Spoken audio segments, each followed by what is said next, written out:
All right, we are here. Welcome to another edition of OverReaction Monday, the season finale of OverReaction Monday. So, we had to bring in the cavalry tonight. We got my guys here. Steven, what's going on, Steven?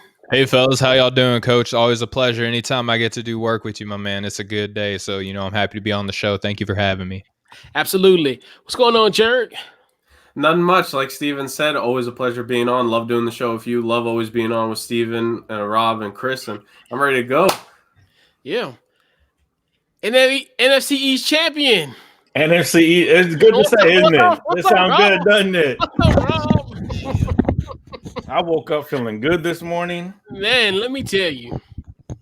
How you feeling, NFC East champ? I feel good. I'm waiting for my shirt and my sweater to come in. My beanie's on the way. I'm good, man. I'm excited. Mine's not coming to January 26th, and I'm pissed. Mine. So I bought me and my son a shirt. I bought me a sweater, my son a shirt. My sweater will get here on the 21st. His shirt will get here on, I think, the 19th. Nice. So hopefully it'll be in time for the divisional round. Correct. Right for that. Right for Super Bowl week. Yes, sir. Chris, don't be mad at me, man. We still friends, right, Chris? Come on, man. We're still part of the network, right? Come on. We need some winners to be on the network. I mean, I struggled going to sleep. Really struggled. Told myself I struggled. Pain. And you know what's so funny? Because everybody what made yesterday great was like everybody fan bases was going crazy. Like the Giants fan base was like tweeting the whole game. So it was fun to kind of have that in the war in between. We had Giants fans saying "Fly Eagle Fly," like what in the world? And we were kind of taking the pulse of every Philadelphia positive play last night. They were like all the people, everybody 60 miles up the turnpike is rooting for the Eagles. And so that's what makes this division so great. And that's why like that Sunday night flex was perfect because the game and then with the Giants fans and just with them and their vitriol. And it was wonderful. It was wonderful. I'm not going to lie, but Chris, we are still brothers. We are still friends. And I'm so sorry that you're on the receiving end of the short end of the stick, but had to be somebody. It's not fair. Life's really not fair. Especially this year. It just. I don't know. The last year, not this year. Just give me a few moments. I'm not over. I thought he was going to silent protest the whole time because coming into the show, guys, for anybody who obviously y'all weren't here, but even coming into the show, he didn't say nothing. Like I didn't even know if his mic worked, if his sound worked, or nothing. Right, I was a little concerned. I do respect you for still coming on because I think if we would have lost last night, I would have found an excuse to not make it today. We know Mo didn't show up. Mo, if you're watching, correct. I mean, Rob, I feel the same way. I'd be like, I'm like, showcase. I would have had a doctor's appointment or something. I'm like, it'd have been like that episode of The Office where Steve Carell's character is like, all right, everyone, Christmas is canceled. I only watch funny shows. It's you're familiar with The Office. I'm going to forget you even said that because that hurt too. With The Office, then that's what that means. It's just it was a rough morning. Like getting up to work is rough as it is on a Monday, but what happened that I can't. We need to get this man some lasagna. Can't. It's painful. It's one of the most painful moments I've had watching football in a long time. I'm a Washington fan. Right. This is the broken heart club, though. Like right. For real, I say that all the time. Like all of us, all of our fandom in here, like we have seen and experienced some really hard times. Yeah. I fully expect my team to lose this week just because that's what we do. But Right, and that's why I say like let me and Rob enjoy our moments. Like, yeah, I mean, not you, Chris, not to your, but I'm not, other people that are on your Giants and Cowboys and Eagles wagon. They're just so like y'all don't deserve to win. I'm like, okay, like it is what it is. Let me and Rob enjoy our championship in peace and kumbaya. It's a kumbaya moment. Like you said, Rob, I've been the same way. I probably would have been. I've been like you. I found a way, but like, no show tonight. Tom Hill's all Nah, lose, guys. Next week, y'all feel better. well, I don't know. Yeah, we will feel better. We'll feel better. All right. I don't know if me or Rob head will fit through a door if things go to play. But Gonna need 2 screens. I might do you Correct. guys a favor and not do a show for a while. I want to Rob, see it. I want to we need see you, it. Cruz Allen. And before we proceed to that, so we did the pregame show yesterday. You almost had it 17-14. You almost had it right on the dot. I was like, oh my God, like Cruz Allen about to be overbooked. A small part of me was hoping to miss that field goal. I've been telling my wife when it was 17-14, I told her, I said, I want the score to stay just like this, and I'll be happy. Bro, I'm telling you, I was that close to like hit you up like yo, you are like spot on. Like it's so crazy. But it is what it is. But let's turn our focus to Black Monday. This is another day, and it's a bad thing, as far as coaches getting fired, but it makes for great fodder. Put it that way. They'll be all right. Yeah, they'd be great. So obviously, the Jets did fire Adam Gase, the Jags did fire Doug Marrone, and the Chargers fired Anthony Lynn. So I'm gonna go around the horn, fellas. Your thoughts on Black Monday, and what do you think is the most attractive job? And we're gonna also include the Lions, the Falcons, and the Texans in that fray as well. So Chris, I'm gonna go with you first. The Jaguars job. Jaguars job is the best job. You get the number 1 pick and a whole bunch of cap room, some good young players. And you're going to get the new GM. You might have full control of the coach. If a certain coach, decides to come, he might have full control. So to me, I think that's a really intriguing job. Yeah, they had a pretty crappy season, but to me, I mean, getting the number 1 pick and knowing that you could pick, you got a couple good quarterbacks coming out, and you have Lawrence coming out who might be the top pick. It's a pretty good start, and then you got a good, they got the rookie running back Robinson who had a breakout season, undrafted rookie, Clark, Laviska Shenault, offensive line full of some young talent.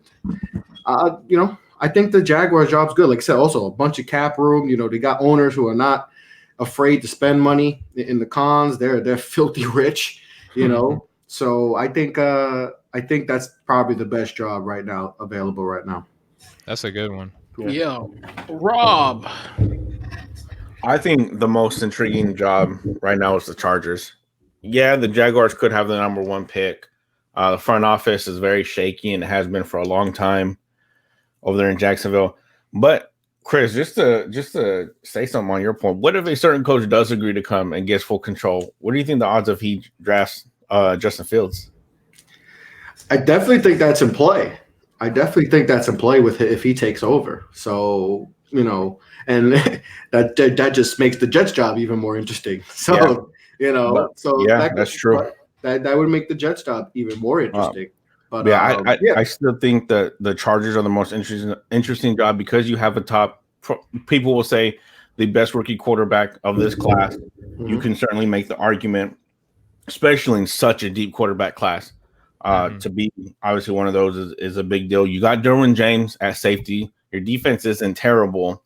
It's just a young team overall. I think Austin Eckler can still be a very good running back in this league. Good young team.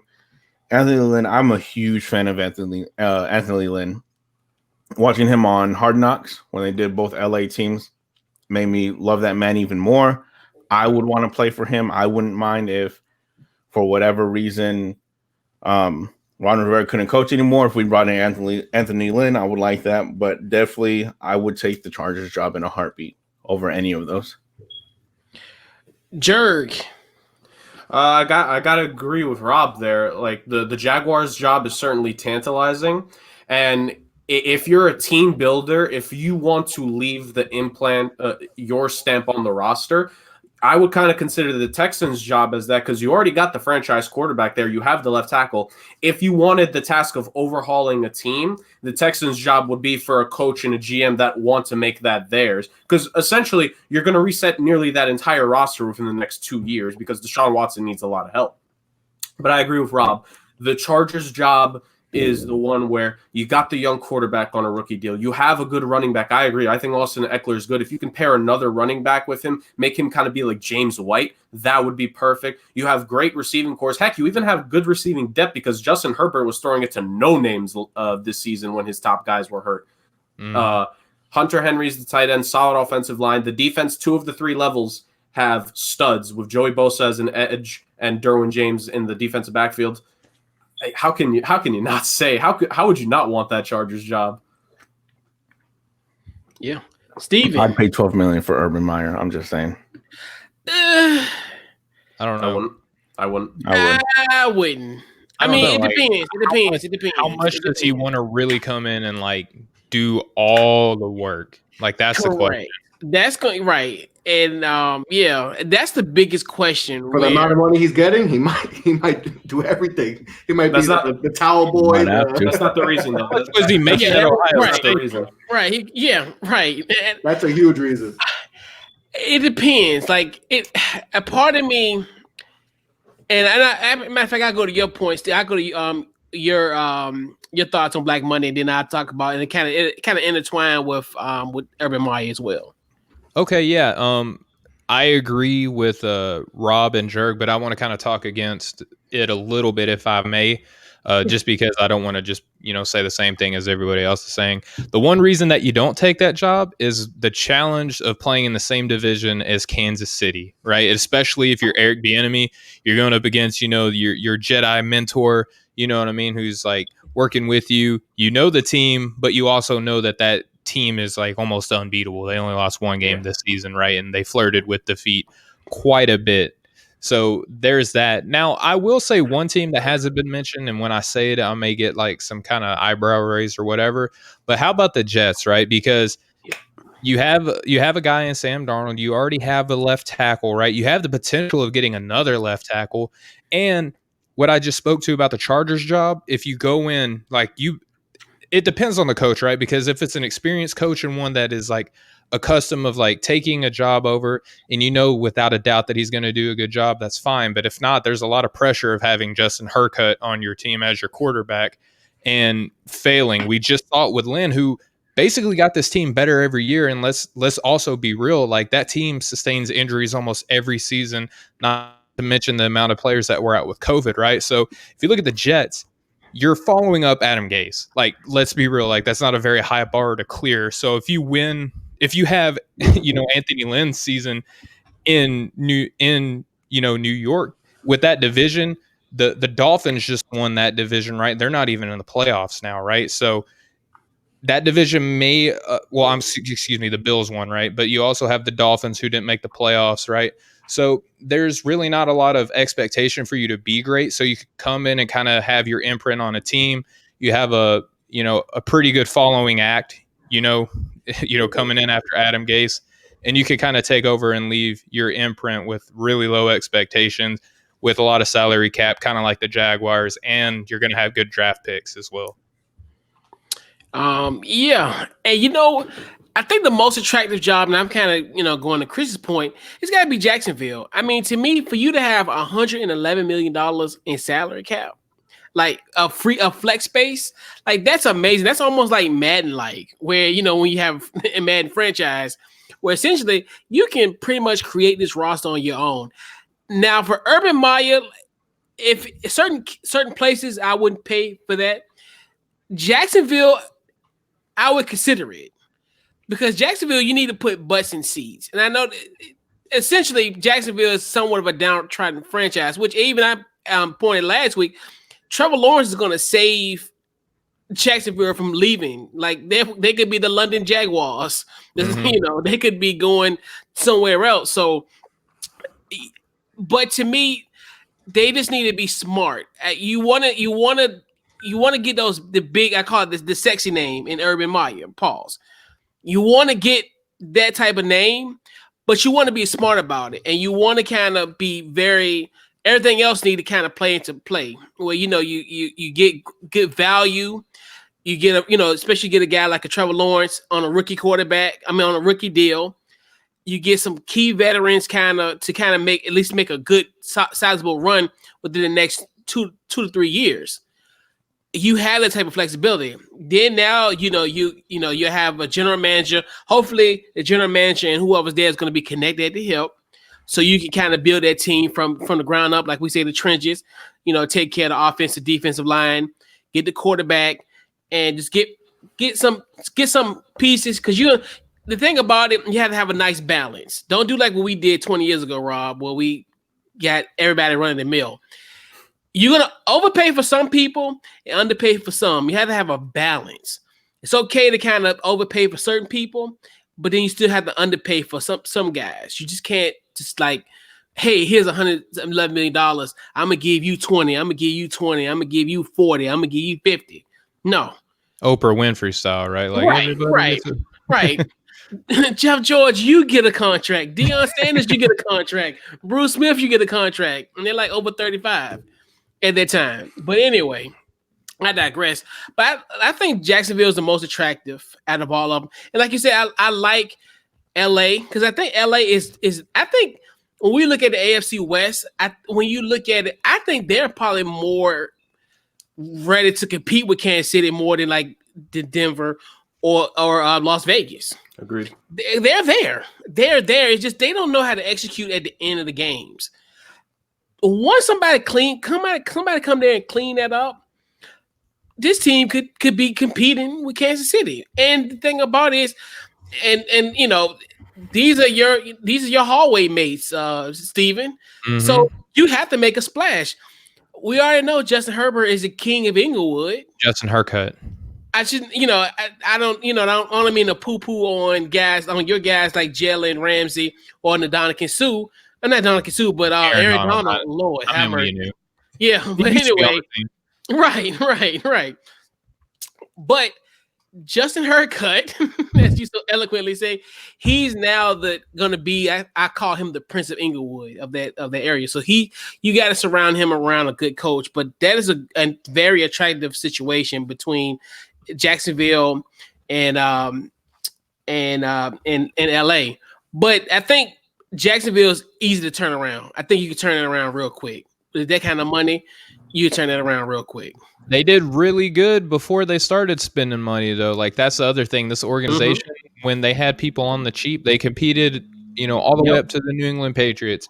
And then they paid everybody and fell apart. So, like, the trust factor in the ownership and things like that, like, all it takes is the owner to be like, but again, like, Khan is pretty free range. Like, he created a wrestling, platform just for fun, So, I mean, he's loose with the pocketbook.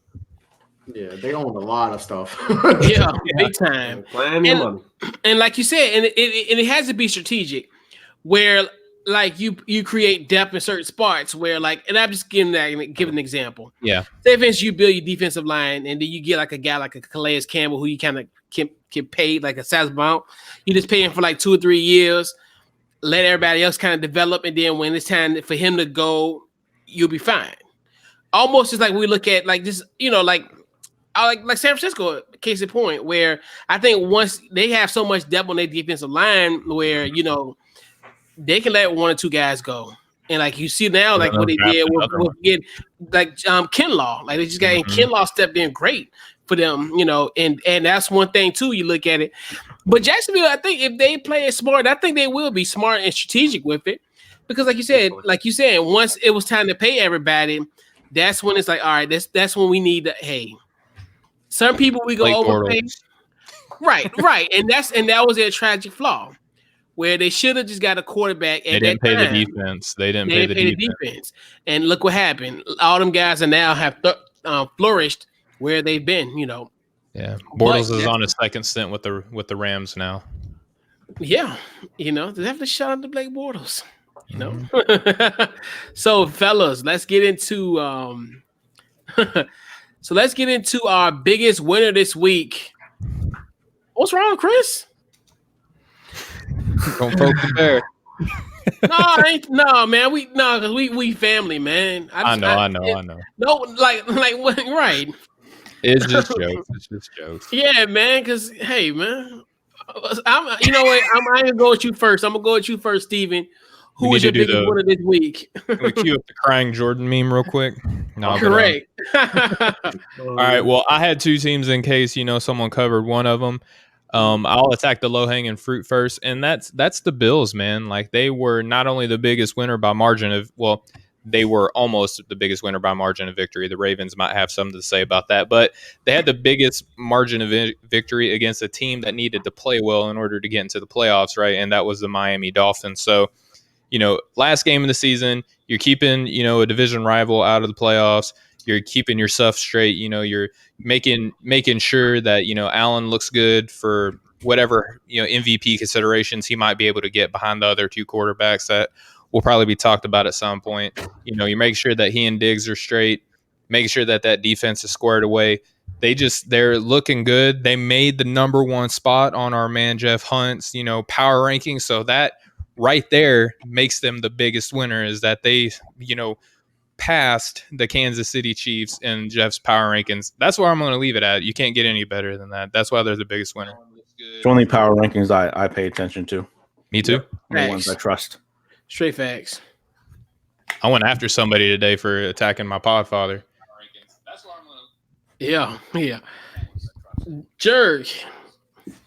So my winner today, I do not have a specific football team I root for, so I'm kind of like a neutral presence when it comes to all the talk about whether it's the Rams, the NFC East. Like I take it from a neutral perspective, but I do have an affinity for three certain positions on the football field, and that is ultimately because out of many things that I am for the brand, ladies and gentlemen. Hey, I am. The fellas know I am a Pat McAfee guy. So the performances by the kickers and punters this weekend just put a smile on my face. Overall, between every single game, and yes, I did all these numbers by myself. I wish I had my own stat guy. The kickers went 93% as a whole in all 16 games for extra points, and 88% on their field goal attempts. And only a handful of kickers had some bad nights. Brandon McManus, I feel bad for him on the Broncos. He had a rough game. I think Dan Bailey. Dan Bailey had yet another rough game. There were a couple guys, but a lot of these guys did really well. Dustin Hopkins, for you guys, funny enough, him and Trey Way were great in that game for the football team. You look at in that Cowboys-Giants game, even though Graham Gano missed one of his kicks, he was still solid and dependable when it mattered the most. And Greg Zuerlein gave the Cowboys a legitimate shot at staying in that game for his performance. Yeah. And in those NFC East battles, the punters went at it. In the NFC West battles, Andy Lee and Johnny Hecker was absolutely outstanding. I could go on and on. He really is. He arguably the best quarterback on the team now that Goff is hurt. That's very, very true. He could sling it. Some of these punters, he's the holder too on field goals. Usually you have your backup quarterback out there that receives the snap and plants it. That's what he does on the team. So yep, that's a pretty regular thing actually. Punters being the holder and like the emergency QB if everyone gets injured. But yeah, I got the brand this week, and the brand had a nice victory this weekend. People are probably sick of me never picking an actual team, so I'm just gonna say Tampa had a pretty good weekend, but I'll leave it at the brand. The brand are the real winners here. But Jerry, you know what? We should do we should do where we determine a team for you, do like a randomizer. Oh, and you have to root for them for the year. We do it every year. And change it every year. Do that. Yes. Matter of fact, we'll do one for the playoffs. And matter of fact, you know what? I already have my team for the playoffs. Who your playoff? Oh, I've been a fan of Golden Arm since I've been watching football. Aaron Rodgers. So I want him to win. You're not allowed to do that. We're supposed to pick it for you, though. Like that's the way. Y'all can pick the second team. Pick me the second team. That's not good. Hey, right? Because when they play each other. Then he's got to go with the second team. So you might as well make it your first team. It doesn't make sense. Right. So, Rob, biggest winner this week? My biggest winner is honestly the entire NFL. It was a good weekend of football. A lot of good games. I think who said it last week? Oh, this guy. And there's no jabs. Somebody said last week, it was somebody biggest winner was the schedule makers. Whenever the league ended up going to making the final week all divisional games, was a genius. A lot of playoff implications for almost every game. Clinching spots and clinching seedings. To me, just the whole weekend of NFL football is good football. Yeah, big time. I agree. Such a humble take. Right. Hey, good. This is not Cruise Island. He ain't take my thunder. No, let's talk. No, Chris. The biggest winner. I don't know. I'm gonna say the Buffalo Bills. I think they had a tremendous season. Led the AFC in scoring. Josh Allen and Stephon Diggs combo might be the best. Might be the best combo in the NFL. They definitely did some things, and I don't think the Chiefs are going to have that road to the Super Bowl. That easy road that a lot of people anticipated. I've been on the Bills bandwagon for the whole year, and Texans fans, it's rough. I mean, the Texans, not only did they have a bad season, they don't even have their pick. So, I mean, that's a whole show in itself. No first. That's the Rams story, but I mean, second, by the way, no first or second. Right. Yeah. Right. Wow. It's just that's bad. That's a whole show in itself. The Texans, but it's Diggs having a monster year, pretty much leading the league in every statistical category. Josh Allen proving people wrong that he can be accurate and be a big time quarterback, and defense is coming around. The Chiefs got it in for themselves. So definitely the Bills and I want to give a shout out to that boy in Tennessee. People. I know Jeff doesn't like running backs, but this one might be the exception. I heard he's a running throwback. He's not just running. Good. He's a pretty good running back. Had 2,000 yards this year. So I mean, he put that team on his back. The Titans were going to be my backup biggest winner for this segment. Well, the winner for him for getting 2,000 yards, because 2,000 yards in today's NFL is kind of unheard of, and he did his thing. So good for him. So those are my two winners. Yeah, so my biggest winner, and I'm gonna be humble as well, the Cleveland Browns. I think the Cleveland Browns for them to clinch their first playoff bye since 2002. Let's put it in perspective. Rob, it's funny. Me and Rob talked about this yesterday. Rob, you said you were 10 years old? 10 years old. And I was a freshman in college, and that was. It's a long time. And I'm 36 years old. So if you want to, I was a junior. Junior? No, I was an 8. What year? 2000 and what? 2002. Yeah. 2002. I was 12, so I was junior high school. Yeah. Seventh grade. I was in first grade. Oh no! You gotta be kidding me! Oh hell no! I was a child. No. Cleveland been bad for a long time. Oh, you gotta be kidding me! You said how old were you? Pepper, Rainbow. You were 5. I was 5. Oh my Lord! Cleveland has been bad my entire life. Oh my goodness! Oh my God! You were 5. Make that the next poll. Make them guess my age. They'll never get it. Oh my God! Even though I kind of dated myself still. You gotta be kidding me! That's crazy! Long wow. time. Now I feel extremely old. Salt and pepper gang. Years old. I was 18 in college. Like, that's crazy. That's so bizarre. But yeah, for them to win and especially in that fashion, well, it was a point where we were like, okay, Cleveland is about to like screw all this, and like Miami is about to sneak in. It was getting to that point where we're like, oh boy, like Cleveland about to screw it. And luckily they didn't convert in that 2-point conversion, but this opens up. Well, hey, so we talked about this on See You Sunday, and I, and actually got to the right of me, the most hated man in Berea, Ohio, much to chagrin, but Cleveland is in the dance, and it was great how like Twitter their community is great. Like as far as tweeting and just the happiness that was on Twitter from Browns fans was just amazing last night. It was electric. But yeah, that was my biggest winner. 2002. Wow. That's before LeBron even got there. Yeah, that's before LeBron James. Yeah. So LeBron James was a senior in high school. That's the year they played Pittsburgh, right? In the playoff game. Was that the year they played Pittsburgh? Yeah. Yes. Yeah. Actually, that was Tommy Maddox, starting quarterback. Tommy Maddox, XFL MVP. Tim Couch in the Cleveland Browns. Couch, wow, what a name! Yes, Tim Couch. Tim Couch versus Tommy Maddox in a playoff game.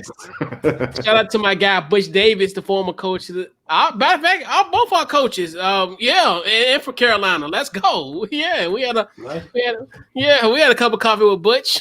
It didn't go well, but I got love for Butch no matter what. Even though you went to UNC, I still got love for Butch. I love for that. I love that guy, man. I wanted to last longer, but a little infractions kind of came into fray, and with statute of limitations, kind of has. He did all right with the Cleveland Browns too. Like he did better than expected. In Cleveland, he absolutely did. Low bar, but And definitely, huge shout out to our birthday guy, Ecker. So yeah, happy birthday, Edgar. How do you guys feel about a wild card game being shown on Nickelodeon?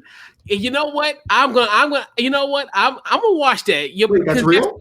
Because guess what happened? Nickelodeon used to be live, dude. Speaking about being young, do y'all remember when we were young and Nickelodeon was like correct? Nickelodeon used to be live. Funny? It's funny because matter of fact, we were talking about the lady who passed away from Gilligan's Island. So my parents asked me, they was like, "Have you ever watched Gilligan's Island?" Like, yeah, because it used to be on Nickelodeon, like late at night. Yeah, Nick at night, like real late. Hits. Like if if it was the Insomnia mix on Nickelodeon. But I digress. But what game's gonna be on? New Orleans versus Chicago. It's gonna be on Nickelodeon. Makes sense. My nephew Mitchell Trubisky. It's gonna be on Nickelodeon. He's gonna get slimed. I hope slime just shoots out of the. I hope it's wait. I hope they do like real, Legends of the Hidden Temple. Wait, this is real. This isn't real. No, this is like the fifth game this season. They've showed other games on Nickelodeon this season. I hope they it's make them wear like the Legends of the Hidden Temple uniform. Yeah, VSPN, right? The prime, like where the games are. It's gonna be on other stuff. Okay, all right. I'm like Amazon. We're gonna see Nick Cannon and King Arnold as the color guys. Like the halftime show is gonna be the Rugrats. The halftime show better be the SpongeBob halftime show. Oh, Coolio has to make an appearance to sing the Keenan and Kel theme song. Yes, sir. I remember when Nickelodeon was our game on Nickelodeon. Now we're gonna see Nickelodeon like host the Super Bowl or something like that. I hope it's so wow. You might. That's crazy. I'm glad it's not our game on Nickelodeon because people would have a field day with that. Man, the NBA getting all the Mickey Mouse comments, and now the NFL is legitimately playing on Nickelodeon. It's smart though. You get a younger audience.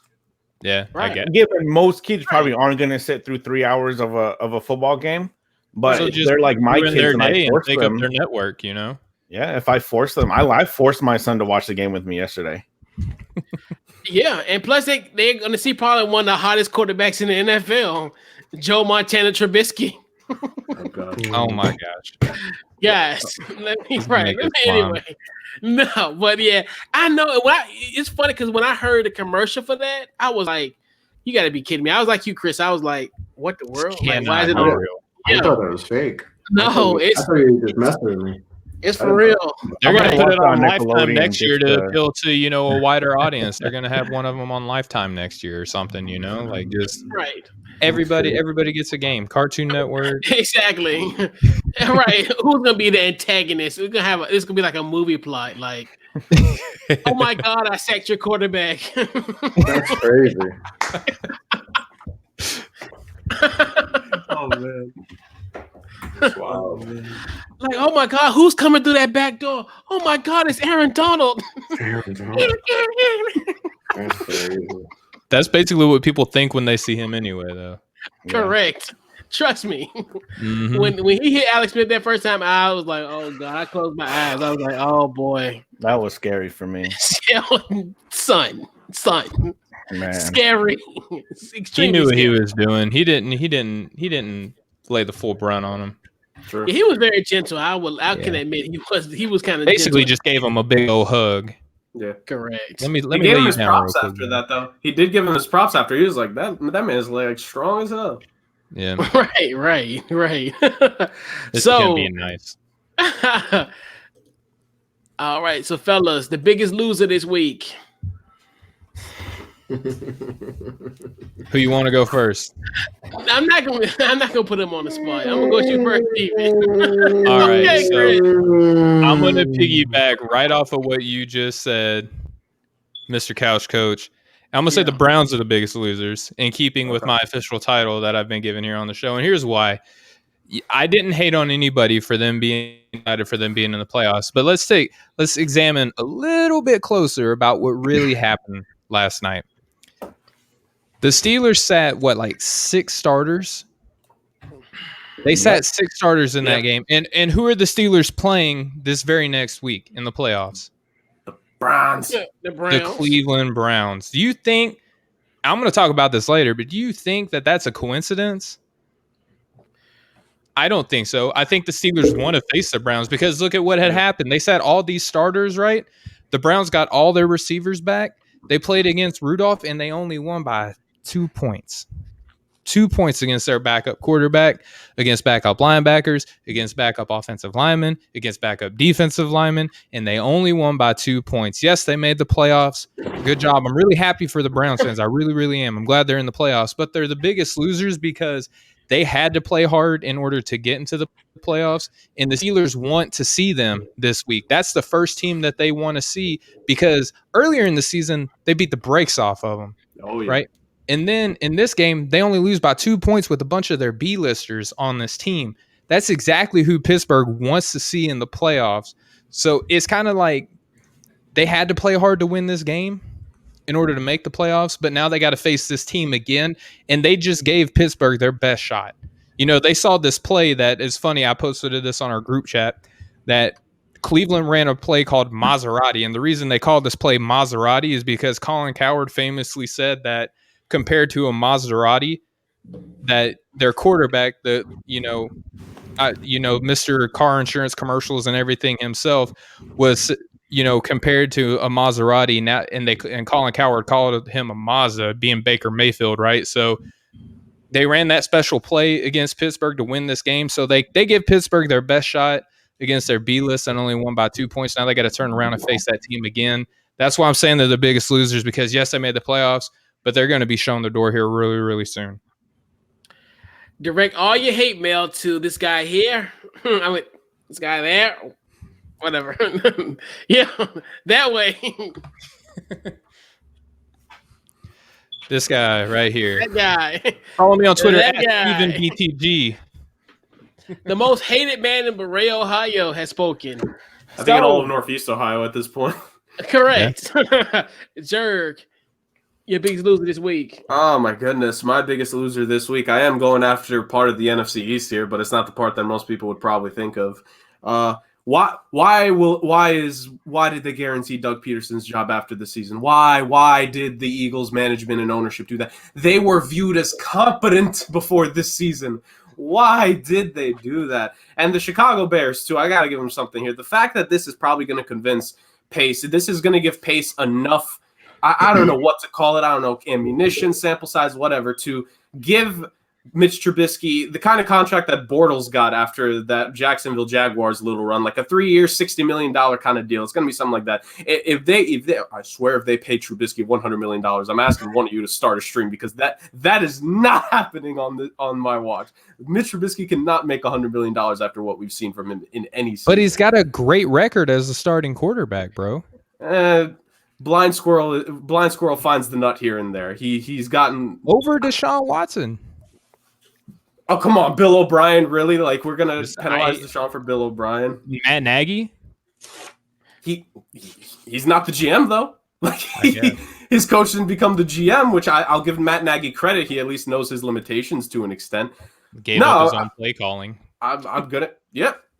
there's some competence there. At least he knows, like, you know what? Let me just leave it to another guy. Like, my L for Chicago ain't even for Nagy. It's Trubisky could get a long-term deal that their salary cap situation, I don't think it's great. So now you're going to pay him. If he's the quarterback that you have to pay 25 million a year, I'm not exactly going to be happy about that. But my main thing is the Eagles. Like, why did they give Doug Peterson? Why did they give him a guarantee for his job? That man does not deserve it after the way this team has played this season in particular. Like, they just don't. You've made the franchise quarterback not want to be on the team anymore. You could say whatever you want about Carson Wentz. If you make the franchise quarterback not want to be there, you have to be held accountable to an extent. I don't care what the personality is. A guy who is going to win the MVP, he don't want to be there anymore. That's on you. That is on you. So the Eagles get my L because the fact that they got to keep him, I feel bad for him. Oh, and before that famous debacle that I'm sure is going to come up here soon, 24 hours before that, there were reports saying that his job is safe. Yeah, that was before last night. It's ridiculous. It's ridiculous. Coincidence? I think not. Yeah. Right.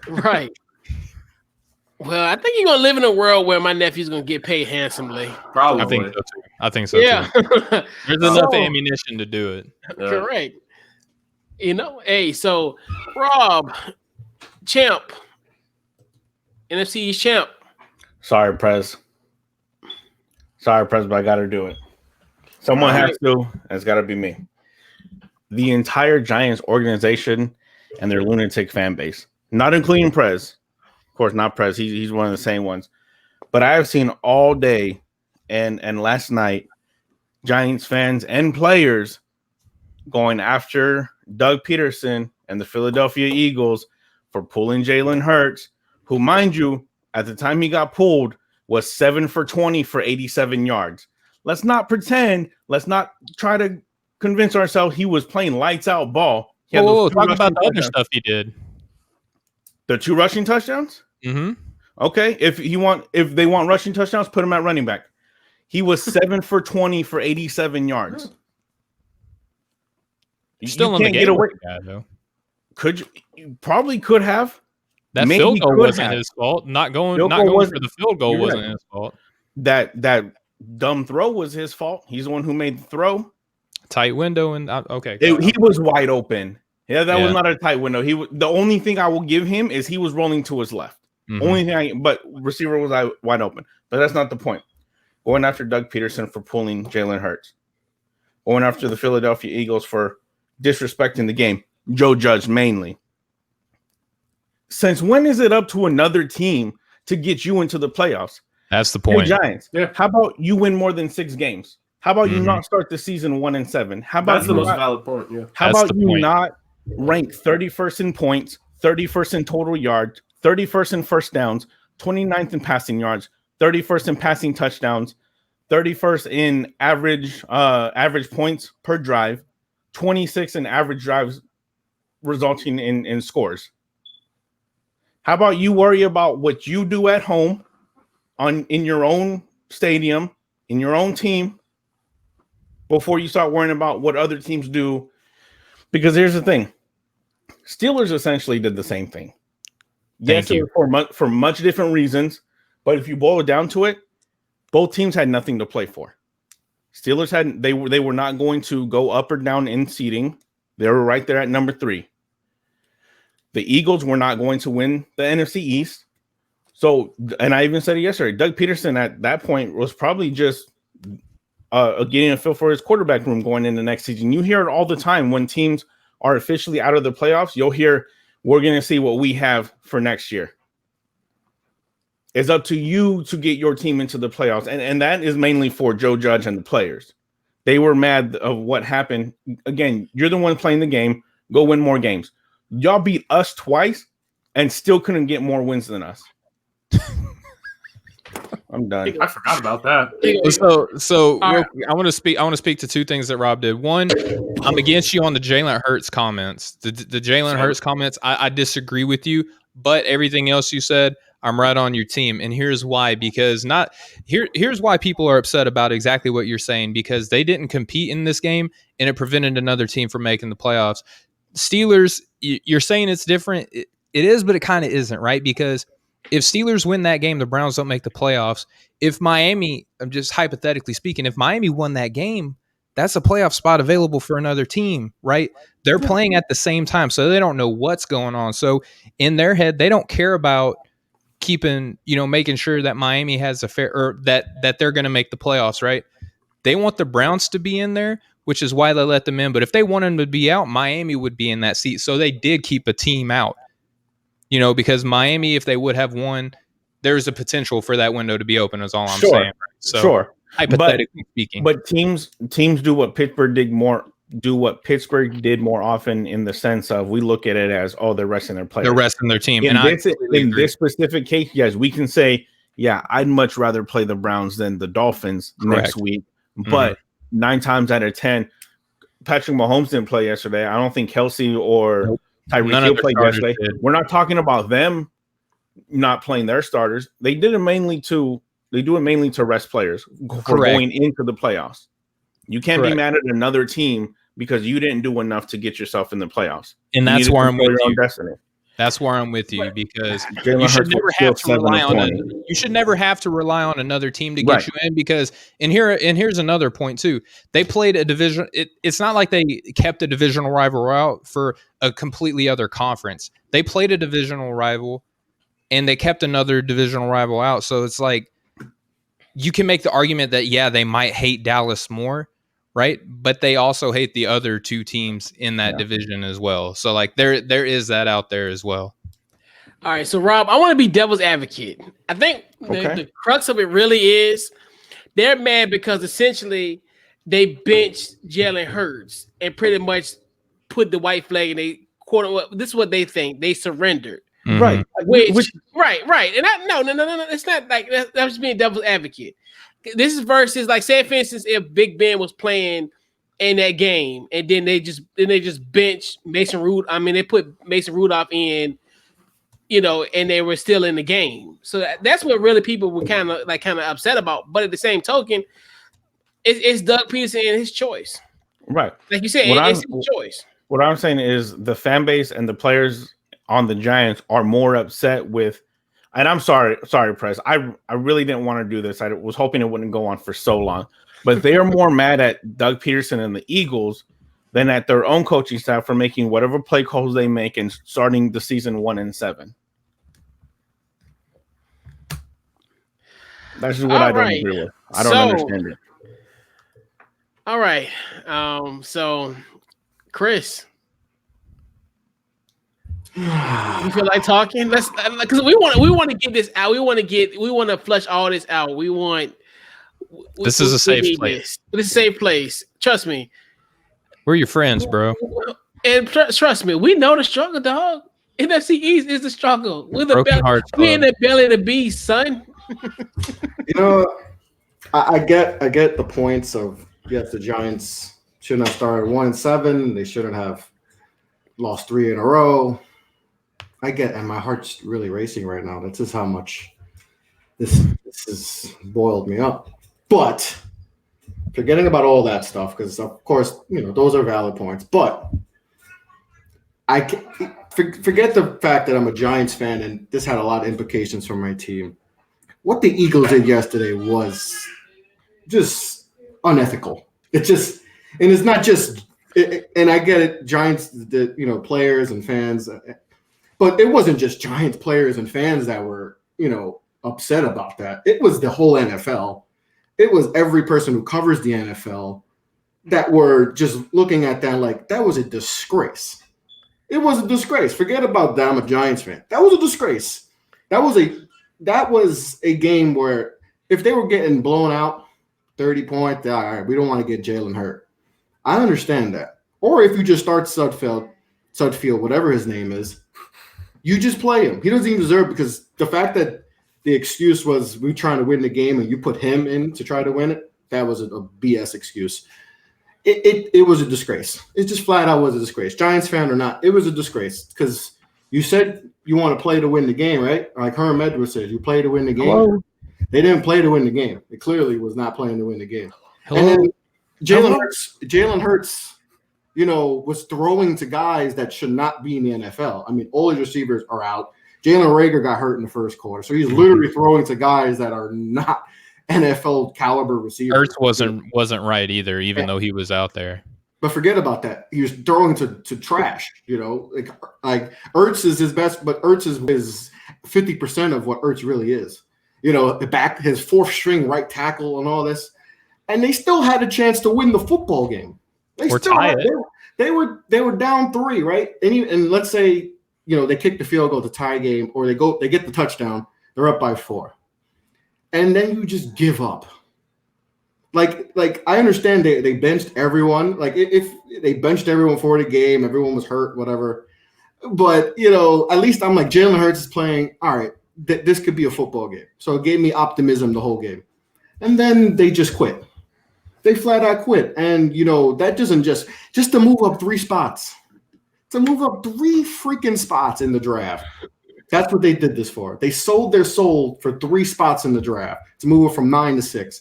And I'm not going to put all the blame on Doug Peterson because I know he's got a lot of heat, and I really feel bad that he had to take the bullet because this is an organizational thing. This isn't a Doug Peterson thing. This comes from the GM and up top because there's no way Doug Peterson sat there and said, I'm going to screw my team. I'm going to lose respect from my club, and I'm going to take out. I'm going to tank. Pretty much tank. I mean, no coach did that though.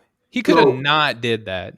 No, then he would have been fired. He would have got fired. You have to listen to your. So, but that was an organizational thing. I believe that 100% organizational thing. Yeah, I believe that too. That's a disgrace. They made the Doug Peterson to be the lame duck. Like he probably was getting looks up the wazoo from his team and his players. I mean, you saw. Jason Kelsey was just like Jalen Hurts is like, why am I out of the game? Like, and he said this ain't right. Yeah. Like, yes, he didn't make some throws, but I mean, he still had 2 rushing touchdowns. And like I said, he's throwing to us pretty much, So it's like you have to put that in perspective too. Like he wasn't throwing to his regular receivers. So that was an embarrassment. It's just a flat out embarrassment. Regardless if it's the Giants, getting affected, it's an embarrassment. It's just a disgrace to the NFL. And I hope something happens because that was just disgraceful, and. It's crazy because it was a football game. It was a football game. It was a close football game, and they gave up. Disgraceful. That's absolutely disgraceful. I hope something happens because that's a low point in the NFL. Can I ask a question real quick, Coach? I want to ask. So I kind of posed this earlier, Chris. What's the benefit of keeping, the your Giants out, right? It wasn't like the Eagles kept out the hated Dallas Cowboys, right? Like they kept out the New York Giants, right? In order to, supposedly, right, allegedly to let the football team in. Like, what's the ammunition for that? Is there ammunition? Or, I mean, you also brought up the 3 spots in the draft. Like, we can't really say that that's a bad move or not yet because the draft hasn't happened. We haven't seen who's taken 6th or 9th yet. Like 3-4 years from now, that may be like the best thing that organization ever did. We can't really say that was a bad move yet. Not worth it. But you're not getting generational talent at the number 6 spot. That's why I don't think that Tom Brady. Where was he drafted? 199. Okay, so I'm not saying they couldn't get a great player. But I'm talking somebody like a Trevor Lawrence or last year Chase Young coming out. That's generational talent that everybody's consensus. This guy's going to be a great player no matter what. From 9 to 6, that's why I don't believe that Doug Peterson threw the game. Nobody said anything to about Brian Flores taking 2 out of close games to put in Ryan Fitzpatrick. They could end up with Smith, who might win the Heisman at receiver at 6, though. You know what I mean? Like, right. They could end up getting it might. That's not a guarantee. Well, that's what I'm saying. Like, it may be a terrible move, but it could jump. end up being like one of the best moves that they've ever made for their franchise. Like, we can't say that yet. Like, we don't like it. Is it worth? Is 3 spots worth your team possibly alienating you? Is that worth it? No, but that's why alienating the coach, right? But like for the franchise, like you were saying, gone next year. Texans gone next year. I don't think he threw the game. Well, and that's what I'm saying. Like, if Peterson did it to keep his job, he's only got it for 1 more year. Like, let's be real. Right. Do you guys think that he's going to outlast 1 more season in Philly? No. But then when he outlasts 1 more season in Philly, he's got this crimson mark on his record now. And we need to address the elephant in the room, because you look at it, they probably looked at this situation was like, do we need to get a quarterback? And number 6. No. People Potentially. like, people like Potentially, Marcelo. it depends. If you look, if you, but you can trade up. You can trade up. Think about it. Nobody's gonna give up to get. No, hold on now. Now Miami's in a spot and they're at their third. Now Miami can kind of slide down because we talked about earlier, Penel Sewell might kind of drop. Mm-hmm. It's potential. Just imagine they can get him at 6. Wouldn't you flip that 3 for that 6 and some other stuff? And then they might like the kid from BYU, the Wilson kid. Mm-hmm. They might like him, but that's the thing is you just don't know because even though you've only and it's not fair for Jalen Hurts and not, even though in a short sample size, he's done a pretty good job. Considering the fact opening day, he was essentially in street clothes. He was inactive. And for him to kind of almost have 1,000-yard passing season, it's pretty good. But in the same token, okay, I got one real quick. I'm sorry, Coach. Look, so y'all are saying 6th through 9th doesn't make that big of a difference. It does. Do y'all know who was taking 6th this last year? Just a haircut. Justin Hercutt. You know who was taking 9th? Isaiah CJ Henderson for the Jacksonville Jaguars. Oh, which one would you guys rather have right now? Who picking number 1 and don't have a quarterback? Well, they got Trevor Lawrence, so I mean, but like you're saying, the thing is, I think it's just more so. I think I can understand and what's weird about it all is I think the timing of it.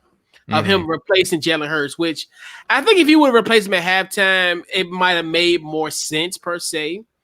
This kind of looked like I think Lorenzo Alexander said it eloquently. It was almost like a senior night type of thing where, you let the water boy come in and play quarterback. Shout out to our guy Nate Sudfeld, a former Washington football quarterback that they traded for the week before the season 2017. Still a jackass move. In my personal opinion, which I actually had that on clip as far as saying them being a jackass for that. But that's the thing where it did look kind of like singing night, when you have the that type of vibe to me where it was like, why are you putting him in? And that's when I knew okay, well, this is gonna be a little different, How about this? People like me bash Jay Gruden for an entire year for not wanting Dwayne Haskins. We bash Ron Rivera for pulling Dwayne Haskins after his best statistical game. What if Doug Peterson just doesn't see something in Jalen Hurts? Then why did you draft him?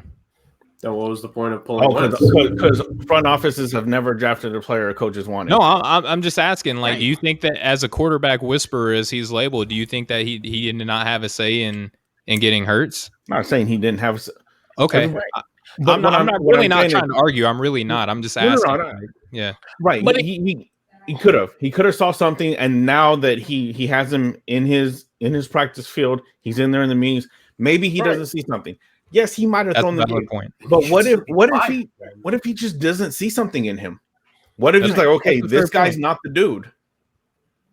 Then he should still be fired. Right. You wasted a 2nd-round pick on a quarterback that you vouched for before you started him. You never wanted to put him on the field for a significant amount of snaps to be that RPO kind of or we were complaining earlier in the season while Wentz was a starter. Why are they not trying to find more trick plays? If you wanted Hurts this bad, how are you not trying to find more ways to get him on the field? And now you finally have him. If here's the thing, I don't disagree. If you now see you don't have anything, I actually agree. Maybe do you look for a new guy? But then I'm still going to fire you because you just wasted a 2nd-round pick on a quarterback that we're not even going to let go past the 2nd year of his rookie deal. At least Haskins almost made it past year 2. Hurts might get traded and he barely finished his rookie year. And by the way, your offensive coordinator is killing it in Indianapolis right now, and you got a whole bunch of egg on your face this year with this team that we paid for you to coach. Yeah.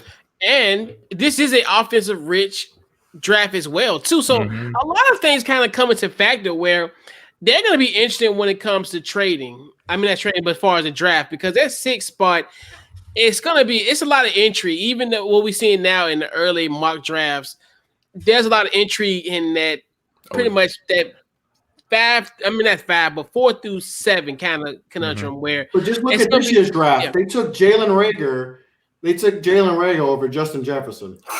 Yeah.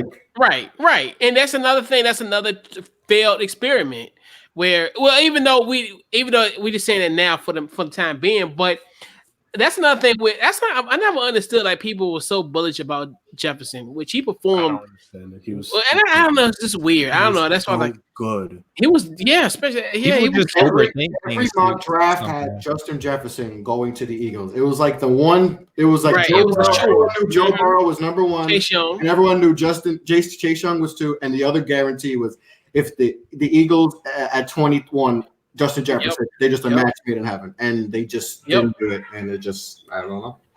Yeah, it And is Jared Judy too. Like Judy was getting a lot of hype at that spot as well. So right. like No, CD, but Judy went before that. I'm saying, Yeah, Yeah. Judy by the time they had, Yeah, they by the came. time they, I they thought, were, yeah, okay. by the time Yeah. they're up. You know, it was between. I'm like Justin Jefferson, a slam dunk, and then they There's went. another right. receiver They that was went out of available at that point. Jalen too. Rager, like Ruggs, Lamb, Lamb, yep. well, Lamb wasn't around at that time. That's another thing too. Where them wide Ayuk, receivers too. came off Brandon real. Ayuk was better than Yep. Rager. Yep, that's the one. That's the one. Right. Mm-hmm. Yep. So, fellas, our final segment, fellas. Let's get to this real quick. Biggest overreaction. I'm gonna go with you first, Chris. Biggest overreaction. I don't know. That's tough. Biggest overreaction. Maybe me getting mad. Correct. Reaction. I agree. Maybe that because I'm still mad, but I'm mad at my team too. So maybe that. You know what? I'm gonna say myself. I'm gonna say the biggest overreaction is me with the Giants because now that I've got everything out of my system and I'm good. You know, the Giants, they're not as you know, everyone thinks, oh, like they're getting close. I don't know if they're as close as people think they are because of the division. Let's face it, the division kind of helped us. The fact that we were in it with 5 wins going into the last week of the season, and I think for the whole NFC East, like even for your Washington football team, the quarterback position, that's a big question mark going into next season. The Cowboys, what do they do with Dak? I think just put the whole NFC East. Hey, the man. Like you know, with the Eagles, what the hell are they doing? Like I think the overreaction, like the Washington winning the division at 7-9, the Giants being in it last week. I don't think those teams are as close as, you know, maybe Washington because they got the defense, but the Giants, I don't think they're as close as what people think. Like, so I don't want Giants fans to get all crazy and be like, oh, we're close. I don't know how close because there's still a lot of holes offensively and all that. So I'll go with me and the NFC East. Rob. So the thing about Washington, real quick, I just want to say is our culture is damn good. Mm-hmm. Oh, Bruce Allen. We have a good culture, and that's the biggest thing that's going to push us forward, you know, as far as we go, and that's the biggest thing. My biggest overreaction is I cannot wait until the Super Bowl, a Super Bowl 26 rematch. Buffalo Bills, Washington football team. Ooh. That defense is going to carry us. That defense is going to carry us. NFC East fans are something else, man. Just last week, Mo was on here saying the Cowboys were going to be in the NFC Championship. The Cowboys do it every year. Every year is their year, and they're always them boys. And as we can see, Mo is not here. No conference an inch, man. No, it's like giving broke people money. We don't know how to act. Wow, that's a hell of an overreaction. Wow, I had to come up with something. I don't really have a true overreaction. Oh, that's I think fair. a lot of games went the way they should have. I'm happy my team won, obviously. But yeah, I always got to bring fire on Cleveland Island. So that's what I'm doing today. And I've almost hit on three predictions this year. I hit the Browns losing to the Jets. The Jets were kind of somewhat close to beating the Patriots yesterday, and almost got the score right. And I did say that Cam Curl was going to come up big in yesterday's game. I did say that as well. So I feel like I'm on a roll. If I just speak it into existence, There you go. I think it'll happen. The power of life is in your tongue, man. That's right. Jerg. So I got a big one. Uh-oh. My overreaction is I think at least two of the higher seeds, so the home teams, will lose this wild card weekend. From some of these teams, I just did not like how they played the last handful of weeks. And some of them, I feel there could be a sneaking suspicion. Now, some of them I do expect to win. I expect Pittsburgh and Buffalo to win their respective games, but I don't think those games will be blowouts on surface at first. Indy is a very opportunistic defense, and if Josh Allen throws just a handful of bad throws, you're not throwing it to the Patriots, who everyone left because of COVID. You're not throwing it to the Jets secondary. You're throwing it to an Indianapolis Colts team where Darius Leonard is good. DeForest Buckner can wreak havoc on that offensive line. As good as they've been, Buckner's a different beast entirely. There's a reason they traded a first for him last year. They said, why get a rookie? Let's get DeForest Buckner. But I do still think Buffalo could win, but that matchup against Indy, it's not as clear-cut as people should expect it to be on the surface as of now. And I agree with Steven. I think Pittsburgh wins, but Cleveland could keep it close at least somewhat early on. And if the Pittsburgh offense is what we saw from like that Washington game that they had, or from the what was the other bad loss that they had, the Cincinnati game. If the offense is like that, the Browns will have a chance in that game. Like the Steelers defense can hold you to 14, but if your offense can only give you 10 points, you're losing that game. Yeah. And then the rest of the games, Baltimore against Tennessee. Look, I love King Henry of it all, but that defense has been terrible these last couple of weeks. And I normally say this for the good of things, but you can say it for the bad. You may not be as bad as you were before, but you can be bad once as you ever were before. And if Ryan Tannehill has an off game for Tennessee, King Henry's efforts are going to go to waste. Won't happen. Oh no, I think Tennessee will win, but they shouldn't be clear favorites. And Aaron Donald and Khalil Mack could cause a lot of issues. New Orleans and Seattle should be confident, but if those guys start stopping drives, it's going to be an issue because especially Seattle's defense, they're not the greatest in the world. I just don't think that all these higher seeds, I just don't think these higher seeds should be as confident as they would be in previous years. I don't think the fans of these higher seeds should be confident. Most of these teams should not expect a 21-point blowout victory on the surface as of now. Now, as the week goes on, if guys get injured, COVID, whatever, that changes everything. But on the surface, if I was a Tennessee fan, if I was a Buffalo fan or a Pittsburgh fan, I'm a little bit nervous to start off the week. I'll gain my confidence and my bravado as the week goes on, but it's not cut and dry now. It's not. Yeah. Steven.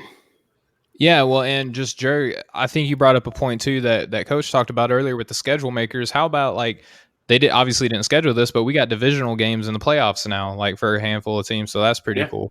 Yeah. And kind of a little bit thunder taken earlier in the segment. My biggest overreaction was that people need to, being upset with Philly, kind of need to chill, but I'm not going to beat that dead horse anymore. That dead horse is beat. But, ultimately though, I think, so one of my biggest losers was the Chiefs. If no one was going to talk about the Browns, which I got first, so I did get to talk about the Browns. And we talked about it earlier in several episodes about the season, that the Chiefs have, won some, just skated by a lot of games. And now more and more people are starting to look at those and say, they may have a tougher road, to the Super Bowl than normally anticipated.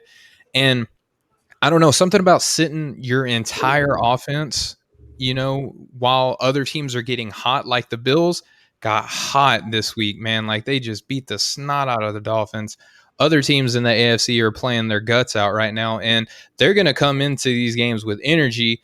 And it's a different type of energy when it's competitive and in-game energy, as opposed to I'm going to take the week off and now I'm recovered. Like there's recovery and then there's energy, right? And when you're barely winning games, maybe this is the formula that helps you kind of get some of that old school, and I say old school, but from last season, Chief wins where you're just beating the brakes off of teams.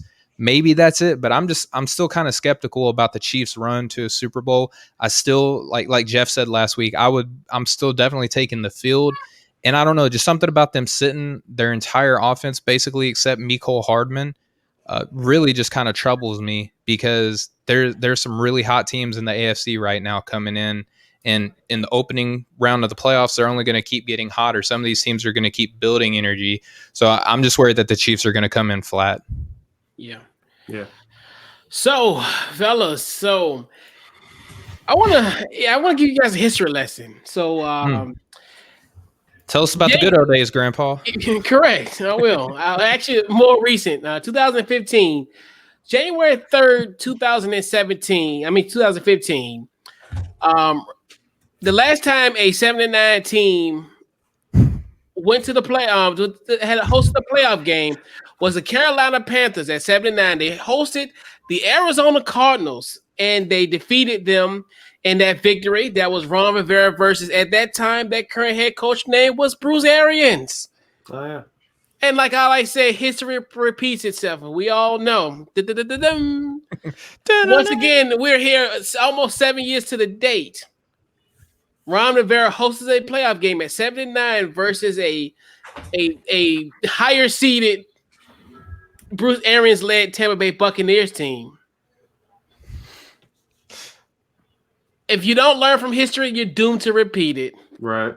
Tom Brady, sorry, Chris, pack your lunch. So hold on. So you're telling Chris now that Philly just screwed his team out of the playoffs, and now you're going to make it better by his favorite quarterback of all time losing to your team this week. Imagine. Yep. Well, actually, it's a good thing because he won't have to be torn. Because you think about it, if you had the Giants playing against Tom Brady, who would you root for? But now he doesn't got to worry about that. He can still root for Tom Brady, and now you're taking that away from him. What little joy that he has. At least it's a positive because after this weekend, he can just enjoy football. Then after Saturday, he can just enjoy the game. Right. Exactly, because there won't be an NFC East team in the playoffs. Yes, there will. Yes, there will. Tom Brady. Enjoy Chris Godwin and Antonio Brown. Just exactly. Like Mike Evans gets hurt. I don't think Penny's going to be worrying about Alex Smith going 2-yard. You look at the teams that Tom Brady has lost to this season. What they all have a great pass rush. Pressure. He is not a mobile. They also have good offense. which except the Bears. The Bears do not have a good offense. Can't throw the ball that's the one, though. That's the one. I don't think they're really. No, we can't throw the ball more than 2 yards, but we can run the ball more than 2 yards. 4 yards. I'm sorry. Thank you. Thank you. Right. We got to hold on to y'all hold on to that Bears, matchup for dear life, because that's the only team that they played that didn't have a good offense. That's the only one that they lost to that didn't have a good pass rush, or that had a good pass rush but not a good offense. But once again, that Carolina Panther team, did end up going on to beat Bruce Arians and the Arizona Cardinals. So, who was his quarterback? Who was his quarterback? Bruce Arians. Was it Carson Palmer? Wait, no, was that the year where Arizona's starter and backup both got hurt and like Ryan Lindley was starting for them? Of course they was. Ryan Lindley. This is Tom Brady. Let's see, who was there? Okay, I'm looking at how does it Mike Evans gets hurt? Understand this. Ryan Chris Lindley, Godwin and Antonio Brown. Come on now.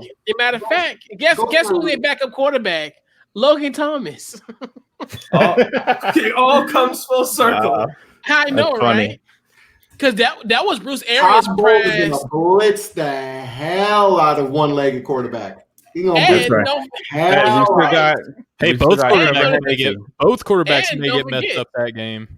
And don't forget Todd Bowles, a famous safety. He was number 23 for our beloved Washington football team, but he was number 1 in our hearts for the 1987 championship Washington football team's Super Bowl. Coincidence? Correct. I think so. That's right. So, yeah, so fellas, let's put OverReaction Monday. I'm feeling a little better now that that TB12 is going to absolutely beat the brakes off Washington. So you know what? It's bitter that my team's not in there, but to see TB12 do some damage this weekend, it's going to be fun. I love the fact that this late into the season, going into the playoffs, I don't have to root for another team to beat another team that I don't like. I'm glad that I have a team. In the day, I'm just saying, it's everyone else's fault. Preach. Hey, it's better to dance than not dance at all. Hey, just like I tweeted this morning, if your team ain't getting ready for a game this weekend, you just sit down and be humble. Losing by 30 isn't going to be that good fun. Right. So 30, losing by 30. Okay. It's cool though to get the hang of NFC East banner. Losing by 30. Hey. Oh, you would have been all about it, bro. They would say, And we only won 7 games, and y'all still couldn't do better than that. Been unbearable right. if Dallas would have made it in. It's all right. My team's not Let even. one of y'all's team win 3 games in a row, boy. We won 4. But it's okay, Rob. We have bulletin board material. We do. It's all right. So guess what? Okay, when Young is going to get well acquainted with Mr. Brady. If anybody want to take on Chris, because Tom Brady only handshake after wins. So after win, he'd be like, "Hey man, you're good, man. You're gonna be in this league for a while, man. I'm sorry I had to beat you by 21 plus, but hey man, you're gonna be a good one, man. So good luck." But like I said, it's bulletin board material, and I love it. At the end of the day, hey, I'll go again. Who can go against your spread at 30? So you said you would lose by 30, huh? 30? Man, that's okay. I like that. 21. What is the opening spread on that game? Actually, I have no clue at this point. I'm blind. I don't know if it would be a lot. I'm gonna say. I was gonna say 9. 9. I was gonna say 9.5. Yeah. Okay, that's cool. I'm pulling it up right now. Yeah, I want to see this. I want to see this. Look, you see how Rob talks about you, man? Man, that's my stuff. That's real cute. That's awesome. Yeah. They don't have them up yet.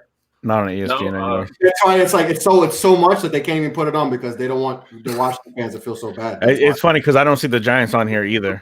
That's all right. Y'all are so fun. Jared, have you noticed how I haven't said anything at all about the Rams being in the playoffs? Yeah. Oh yeah, that's right. Steve, out of everyone here, Steven is the one that's like the most realistic. Like, yeah, his quarterback's not playing. How is he more because realistic? he's used to this. He's realistic. His team just went to the 2 years removed from a few years ago. Let us enjoy it. I'd rather have the Rams quarterback than the Washington quarterback play right now. Yeah, I'm sure. Wolford? I watched your guys' quarterback. Did you guys see his LinkedIn? He has that he's an NFL quarterback on LinkedIn. Yeah, everybody forgot. He's pretty good at football. He come out on the field with one of those name tags. Hi, my name is. My name is John. I play for football. I play for LA. Man, I heard Rex Ryan on what's the ESPN show that he's on? Get up. I can't stand. Get down. Not Get Up, but the one with Countdown? with Randy Moss and them. It's not Countdown. Yeah, the Countdown. I heard him. He couldn't even remember Wolfer's name. He just called him the Wolf Man. Like he knew it started with Wolf, but he couldn't remember his whole name, so he called him the Wolf Man. Wolfer went to Wake, didn't he? Yeah. Yeah, I remember. That's why when I was watching the game, he looked familiar because I knew him from somewhere. I'm going to put this out there. It's a weird conspiracy theory, but I think you have to have like a certain last name to be able to play a starting quarterback in the NFL. Like people with weird last names, like they don't survive in the NFL at quarterback. You have to have a good last name. True, actually. Yeah, Wolford. That's crazy. But yeah, he's a legend. Mm-hmm. He was pretty good at Wake Forest, matter of fact, if my memory is correct. That's not SEC, so I don't know. I didn't watch any of it. Yeah, I'm ACC guy. So there you go. I mean, I believe you. You turned me on to UNC, man. UNC looks. I mean, except for the other night. They lost. Don't praise them. Except for the other night. That's what I'm saying. Except for the other night, they look good. Losers. But who y'all lost to? Y'all lost to? That's different. Oklahoma State. Without Chua Hubbard, I digress. At least he's got the Knicks this year. At least he's got the Knicks this season. We lost to a Big 12 team, the offenses, it happened. We lost guys. They left. They wanted to go play NFL, Right, we did too. Yeah. You also had a lot of dudes, Coach. Yeah, a lot of guys. And I know that I felt so bad for De'Aaron King when that happened. I was like, oh. But ACC next year is going to be up for grabs. No. Yes. Just saying. Nah, DJ's that dude. Yeah, he's gonna be all right. He's gonna be good, but it's not gonna be a lot. Dude. He almost. He's gonna be that dude. They'll be fine. Yeah, the gap is closing. He almost beat Notre Dame. Yeah. Give it another year. Dabo's going to get another 5-star quarterback that was the best in their state. That was Notre Dame's like hallmark win of the year that got them into the playoffs. They beat quarterback barely. They should have never been in, even before they got steamrolled by Alabama. Right. But it's Notre Dame. It's the brand. That's why they win. It's a brand, right? That's why they're there. That's why the whole college football why they playoff win needs it. to be Right. redone. And that's why they're independent, so they can make their own schedule. Correct, and that's why. And that's they just did it this year. They just did that this year because of the they can't go to Stanford. They couldn't go to travel, they couldn't travel per se. Because at that time, remember every division was kind of flaky. Like the Big Ten was flaky, to the point. So that's why essentially they couldn't play like the Michigans and those. But yeah, Notre Dame is a brand, like you said, Chris. Who you gonna put in, Texas A&M or Notre Dame? Who gonna move the needle more? Notre Dame. Oh yeah, Notre Dame. Yeah, right, they're blue blood. Well, no one wants to see two SEC teams, and this is from an SEC fan. Like people lose their minds if two SEC teams make the playoffs. Right. I'll take the second SEC team over Notre Dame, knowing that they're going to do because it's Notre Dame. If it was anybody, Notre Dame is a brand. Yeah, they're a brand. Like if it was Penn State, right. Yeah, right. The brand is big. That's why. I mean, that's a big thing though with the college football. Is like they look at that. They look at the brand. Like who's going to watch the game? Who's going to travel? The committee is such a joke too, man. Because like from day one, like you knew the four teams that were going to be in there, and they still like put on all this show and like, I wonder if this is going to be the week that Cincinnati jumps up. And stop. No. This is not going to be. We know who's going to be there. Yep. And we want a Cinderella story. What? Coastal Carolina, the Chanticleers of Conway, South Carolina. Man, no, we didn't want them. No, you don't. You don't want that. Any other year, Cincinnati and Coastal Carolina would not be anywhere near the top 10. Exactly. Correct. Correct. To see Coastal Carolina get the beats break out of them by Alabama, who don't want to see that? Yeah. Right. I will say that Coastal, their antics that they do is quite entertaining, though. But losing by 50 is not entertaining. So they can do all the antics they want, but because they lost. I'm trying to just give them something, like a petal off of a flower. That's all I'm just trying to do. Yeah. And they got a teal field, so that's cool. That's cute. I mean, Boise had a blue field. Yeah, what's up with Boise, man? Right. So, fellas, man, definitely, what hell of a ride that we had here on Overreaction Monday. So, of course, we talked about this earlier, the season finale. So, fellas, man, definitely appreciate you guys for coming on week in and week out to discuss, our thoughts on the NFL, on the week that wasn't in the NFL. So, I'm gonna go around horn. Steven, where they can find you on social media. Yeah, and again, just Coach, thanks just for having me on, man. I just want to take a victory lap on schooling everybody up on Stephon Diggs early in the season. I'm glad that everybody finally is seeing what I saw, weeks and weeks ago. But just quick victory lap. Since I didn't brag on my Rams, I want to brag on something. All right, so if you want to find me on social media, you can find me on Twitter at StephenBTG. That BTG stands for Breaking the Game, which is the name of the show that I co-host with my buddy Austin Carr. You can catch us every Monday and Friday on Dash Radio on the Nothing But Net channel at 6 p.m. Eastern, 3 p.m. Pacific.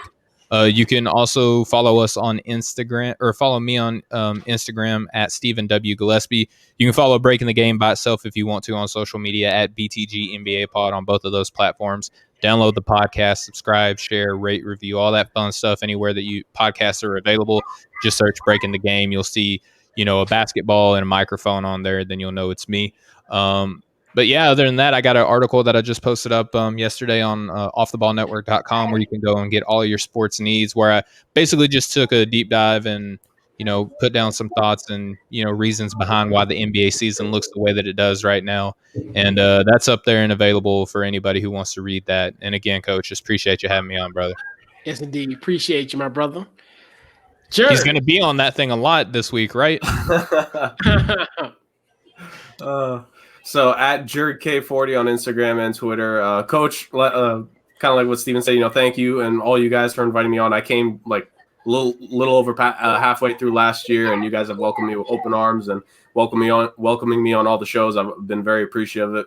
You're the man, Jerg. Love doing this stuff with you guys, straight up. So yeah, at JergK40 on IG and Twitter. And something I'm very excited about, I just finished setting it up with Chris's help earlier. Chris is the man when it comes to this stuff.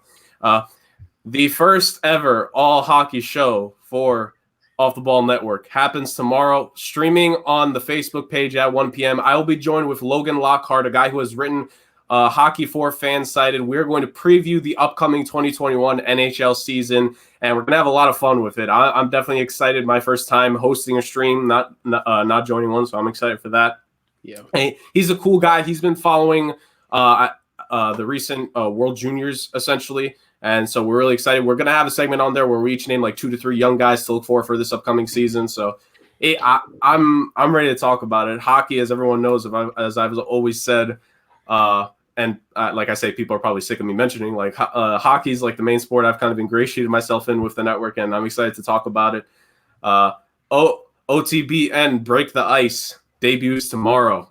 I like it. Yeah. I might actually learn something about hockey this year. Yeah, me too. I don't know anything about hockey. I'm excited, man. I'm a LA Kings fan when they do well. That's the only time I really watch hockey. They don't have ice I was in a the Rangers South, fan so when they went to Stanley Cup. Wow, that's another drought. Yeah, And that's I don't want to talk about it. right. It's all good. the Knicks are good. They have a future though. The Rangers have a future though. Yeah, they got the number 1 pick, right? They got the number 1 pick. Back-to-back years, the number 2 pick and the number 1 pick. With the number 2 pick, they got a guy who could be a sniper, and the number 1 pick, they got a playmaker extraordinaire. If those guys get clicking on the same line, you're going to see a lot of back and forth between the two of them. But yeah, and definitely appreciate you, Jerg. Definitely bought it every Monday. Definitely appreciate you. Yes, sir. Rob. Yes, sir. You already know where you can find me. FNC Pod on Twitter, Football and Chill Podcast on Facebook and Instagram. Very much looking forward to a big 2021, not only for myself, but for the entire Off the Ball network. As always, I can never thank Chris LeBron enough for bringing me on this when we first started it up. My gratitude I'll never be able to thank you enough for that. Definitely looking forward to this year, though. Suck up to me right now? I have to do something. I got to save my job, man. You wearing knee pads right now, Cruz? All up. HR meeting. HR needs you, Rob. HR need to holler at you. Chris. Yeah. This was fun. Yeah, this is probably the most I look forward to this overreaction the most out of all of them. Best I like to sit back and watch you guys do your thing, but I had to get on this one, and now I feel better. Like I feel like when you go to therapy and you just gotta let things out. I feel so much better now. Like I went to sleep really upset, hurt, everything, couldn't sleep, wanted to go to Philly and just yell at people for no reason with my mask. Wear your mask. Wear your mask. But, I feel better now. But you can find me at Instagram, Twitter, Facebook, Off the Ball Pod. You can listen to it on all podcast platforms, YouTube. You can listen to it on Dash Radio, on Nothing But Net Radio channel on Mondays at 12 p.m. Eastern. And make sure to go check out all the stuff at Off the Ball Network. Like we said, we're doing some pretty good things. Like you said, Jared got the hockey debut show tomorrow. Looking forward to watching that, and just everyone else doing some pretty good stuff, cool stuff. So make sure to go follow Off the Ball Network, OTB_network on Twitter, Off the Ball Network on Instagram, and obviously the Facebook page. So appreciate everyone, and 2021 is going to be it's going to be a good one. Well, and Chris, real quick. So it's the Dad's Watch Sports podcast that we just added onto the network? We added Dad's Watching Sports. Shout out to them. They debuted yesterday. They'll have their show on, I believe, Sunday nights, 8 Central. The door that was weird. That one scared me. Is he okay? Yeah, I know. I think a spirit just came and took Jared. I was scared for you. Have to get out the Ouija board real quick. That's good. We've seen some, remember when the fire alarm went on? Yes. At Couch's house.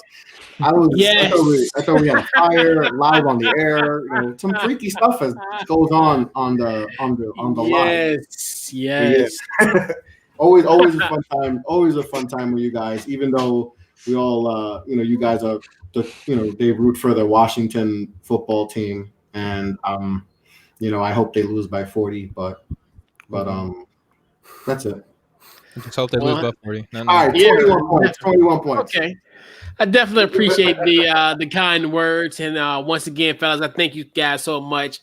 This is what kind of something I want to do for a few years, so I definitely want to thank you guys for the opportunity for bringing that vision to fruition. I definitely appreciate you guys for taking time out of your busy Mondays to do Overreaction Monday. And man, we're gonna run it back in September. So definitely, guys, I'm definitely looking forward to what you guys are doing. Definitely thank you guys. Just contributing, always giving a kind word. Just always our bond. I love our bond with everybody on the network, everybody even here and outside of the stream. Definitely appreciate you guys. And man, this has been Overreaction Monday, man. We'll see you guys next season. Much love, everybody. Take Much care. love. Yes, sir. All right.